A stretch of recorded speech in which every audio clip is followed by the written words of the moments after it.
ملګرو کنن مونږ ته دا څوک وایي چې افریقا چې دا نه دغه تعارف مونږ ته وکړه دغه انټروډکشن مونږ ته وکړه نو مونږ سره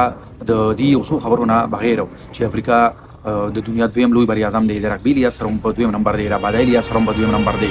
او دغه یو څو اهم ملکونه لکه مصر جنوبي افریقا او الجیریا نایجیریا د نمونه پورته واخلو یا زیات نه زیات په دغه چې دا انتهایی پسمانده او غریب بری اعظم دی دلته کې اکثره ملکونو کې ډیکټیټرشپ دی کرپشن دی پکې خانه جنگي دی پکې نو در افریقي هغه بیت پکچر کوم دی امون تر مخې ته کوي خو د همیشه لپاره داسې نه وه بلکې افریقي تاریخ چې موږ ولولو نو یو زمانه داسې تېره شوې ده چې هغه د افریقي د عروج زمانه وه او تاسو ته دا معلومه وي چې یورپینز چې کوم دي هغوی په یو دور کې افریقي ته ډارک کنټیننټ وي تاریخ بر اعظم او دا به په دې وجه باندې وي چې یورپینز به وي چې دوی د مسیحیت ته د عیسایت نه لرې دي نو د دوی د دین نه زموږ د دین نه لرېوالی چې دی دا د دوی د پسماندګۍ او د دې زوال له سبب دی او په دې وجه باندې چې دوی انتهایی بیکورډ دي غیر مهذبه به ورته وي تر دې پورې چې د برطانیې د ټولو نه مشهور وزیر اعظم چې دی وینسټن چرچل چې د دویم جنګي عظیم په زمانه کې و هغه به وي انډین او چاینیز چې کوم دي دا د دویمې درجې انسانان دي او افریقن چې دي هغه د درېمې درجې انسانان دي نو دوی د باره ځناورو او څاروونه سپک کتې شو یورپینز ورته سپک کتل خو دغه یورپینز چې کوم دي نه دوی ته دا پته نشته چې په یونان کې په لومړي ځل باندې د علم رڼا خوره شوه او یونان طاقت ونیو د دې دا رڼا چې کوم دا ورته مصر نه رسېدلې وه او تاسو ته دا معلومه وي چې د افریقي د تاریخي اهمیت او د دې نه غټه حواله بله څه کیدی شي چې په لومړي ځل باندې انسانان وایي آباد شوي دي نه په ایسټرن افریقا کې آباد شوي دي او بیا چې کله مهذب دور شروع شو په دنیا کې تهذیبونه پیدا شو د سکو هم د دنیا لومړی تهذیب چې دی نه د میسوپوټامیا سیویلایزیشن دی چې د دریای دجله او د دریای فرات په کناره باندې موجوده عراق کې جنم اخیستی و خو د دنیا دویم تهذیب چې دی چې هغه په تراکای کې او په لویوالي کې د میسوپوټامیا سیویلایزیشن نه دومره مخکې لاړ چې نن هغې ته د دنیا لومړی تهذیب ویلی شي هغه د نیل دریای نیل تهذیب و هغه د مصر سیویلایزیشن و هغه د افریقي سیویلایزیشن و د مصر د عروج یوه لویه اوږده زمانه تېره شوې ده افلاطون هم په خپل ژوند کې څه وخت په مصر کې تېر کړی و د اهرام مصر په شکل کې نن همغه دنیا ته دا خبرداری ورکوي چې که تاسو افریقي ته سره سپک وګورئ خو افریقي ته سپک نه شئ کتی نن هم د دنیا په مخ باندې د دنیا د ټولو نه لویه وداني امارات او بلډینګ دا اهرام مصر دی د پاتې تاریخ لوستو نه مخکې د افریقي چې کوم فیکټس اینډ فګرز دي د دې باره کې ادر سره شریکوم په افریقا د رګبي لیا سره په دویم نمبر باندې دی ایشیا پسې او د افریقي رګبه چې دا تقریبا 3 کروڑه مربع کیلومتره جوړیږي او دا یو ډیره لویه علاقه ده دغه شان د افریقي آبادي چې دا تقریبا 1.5 ارب ته اوس ډیر ارب ته نږدې ده نو د ایشیا چې موږ پرېږدو ځکه چې ایشیا خو ډیره زیاته آبادي ده د دې نه علاوه که دا نور بر اعظمونه موږ افریقي سره کمپیر کوو نو د افریقي آبادي د نور بر اعظمونو د هر یو بر اعظم په مقابله کې یو په 2 یا یو په 3 باندې سیوا ده افریقا د دنیا اوچه چې کومه ده لینډ ایریا په هغې کې 0% باندې محیط ته او که د ځمکې ټوله سطحه موږ یادو سمندرونه ورسره هم انکلوډ کړو نو بیا 6% جوړیږي د دنیا په آبادۍ کې د افریقي حصه 18% جوړیږي په افریقا کې د خود مختاره یعنی آزاد ملکونو شمیر 450 دی او په افریقا کې چې دنه کې جبې ویلې شي ناغر 1200 والي تر 300 پورې دي د نن افریقا کې عیسایت د ټولو نه لوی مذهب دی او یو کم 50% خلک عیسایت فالو کوي په دویم نمبر باندې اسلام دی او اسلام فالورز چې کوم دي هغه 200% جوړیږي 8% چې کوم دي نه دا فوک ریلیجنز دي چې د افریقا کې خپل کوم مذهبونه پیدا شوي دي نو دا هغه فالورز دي که د نن د افریقي د سیاسي نظامونو خبره کوو نو په افریقا کې موږ ته پیور ډیموکراسي چې دا هغه ډېره کمه میلاویږي که ساوت افریقي پورې هغه به نور اکثر د افریقي ملکونه چې دي هغه په دې دور کې ومو یا د خانه جنګۍ ښکار دي اکثر سیاسي نظامونه پکې امریت دی ډیکټیټرشپ دی فوجي حکومتونه دي او یا پکې هایبرډ نظامونه دي چې مخامخ ښکاري موږ ته داسې چې هغه جمهوریت دی خو په اکچوال کې جمهوریت نه بلکې اختیار او اقتدار دغه فوج سره لکه د مصر یو غټ مثال دی د افریقي اقتصاد او د اکانومي خبره چې کوو نو د افریقي جی ډي پی نن سبا جوړیږي 3 ټریلیون ډالر یعنی 3000 ارب ډالر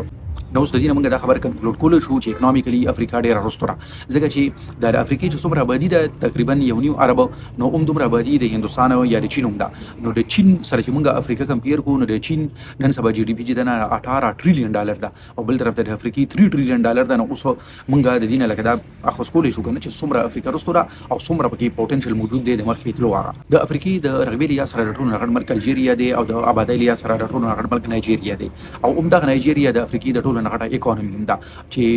معیشت او اقتصاد جی ډي پی چې دی نه دا تقریبا 600 ارب ډالر پورې جوړیږي د یورپ په طرز باندې دلته کوم د ټول بر اعظم یو تنظیم شته چې هغه ته افریقن یونین وایي خو افریقي یونین د یورپی یونین په مقابله کې هیڅ شرعي او کامیاب تنظیم نه دی، ځکه چې په کوم بر اعظم کې جنګونه او جګړې کېږي نو په هغه بر اعظم کې به دغه تنظیمونه څه کامیاب شي. ملګرو یو بیری دا په سی اس اس کې یو استدار غلو چې پاکستان از ریچ ان نیچرل ریسورسز بٹ پور ان اټس مینجمنت. دغه جمله چې کومه ده دا پوره باندې په افریقا باندې صادق راځي چې افریقا د قدرتي وسایلو نه مالامال ده. په دغه قدرتي وسایلو باندې لږ وخت مخکې د یورپ او د یورپي ملکونو نظر او هغه د دې لپاره د دې لوټ مار لپاره افریقي درغلیو د افریقي علاقې قبضه کړې وي. نن بیره چینو او د امریکای نظر دی. قدرمنو څنګه چې موږ د ویډیو په سر کې دا وګورئ چې د افریقي باره کې خلکو سره معلومات ډېر کم وي او د هغې غټه وجه دا ده چې په دنیا کې کوم غټ سلطنتونه مخکې جوړ شوي دي لکه هغه پرشین امپایر او رومن امپایر یا د یونان چې د طاقت زمانه وه یا د دې نه وروسته چې بیا مسلمانان په طاقت کې راغلل نام د عربو زمانه وه او عرب چې کوم دي بیسیکلي خو هغه ایشیا خلک دي. بیا که د هغې نه پس سلطنت عثماني او هغه ترکو او افریقا کې ډېر کم چې کوم دي غټ سلطنتونه جوړ شوي دي. دا نه چې نه دي جوړ شوي دي لکه څنګه چې په مصر کې فاطمي حکومت یو غټ سلطنت و خو دا ډېر کم جوړ شوي دي. نو په دې وجه باندې د افریقي باره کې یا د افریقي د دنیا په تاریخ کې هغه حصه ډېره زیاته کمه ده. خو بل طرف ته تاسو ته دا معلومه وي چې د مسلمانانو په دور کې د افریقي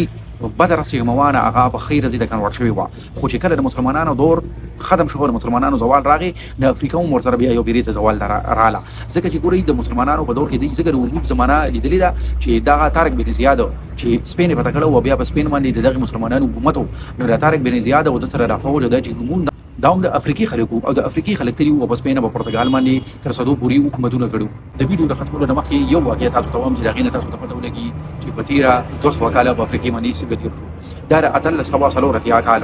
او د یورپ 14 ملکونه چې دي د هغې مشران او یو ټیبل نه چار چاپیره کېناستل د افریقي نقشې ځان ته مخامخ کېښوده او په پنسلې پې لکیرې راښکلې او ټوله افریقایي چې کوم دی نه په آپس کې یو بل سره تقسیم کړه. ویلی شي چې په دغه برلن کانفرنس کې چې په برلن ښار کې شوی و په دې کې د افریقي یو سړی هم شامل نه و. نو غیر خلک چې دي هغوی د افریقي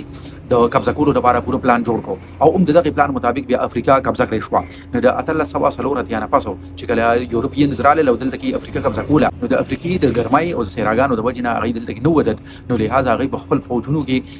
افریقنز برتي کړل. نو اوس په فوج کې دغه برتي شو دا افریقنز چې دوی به هم د خپلو خلکو د افریقنز خلاف او جګړې کولې او د یورپینز لپاره به علاقې قبضه کولې. په دغه زمانه کې د 1 کروڑ د پاسه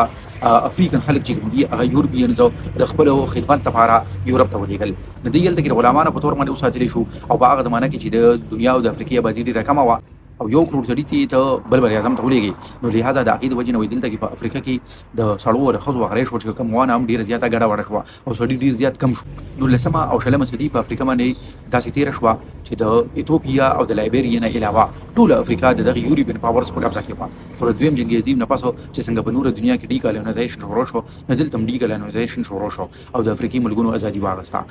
نن چې موږ افریقا تېرې صدۍ سره کمپیر کوو نو هغه شان نه ده. د افریقې ډېر ملکونه اکنامیکلی ډېر مخکې ودرېدلي دي. اگر که څه هم هغه فولي انډسټریلایز اکانومیز چې د یورپ یا د ایشیا کې ملي هغوی سره مقابله خو نشي کولی خو چې د دوی پاسټ سره موږ دوی کمپیر کوو یا نور ګاونډي ملکونو سره کمپیر کوو نو ملکونه پکې داسې شته لکه نایجیریا ساوت افریقا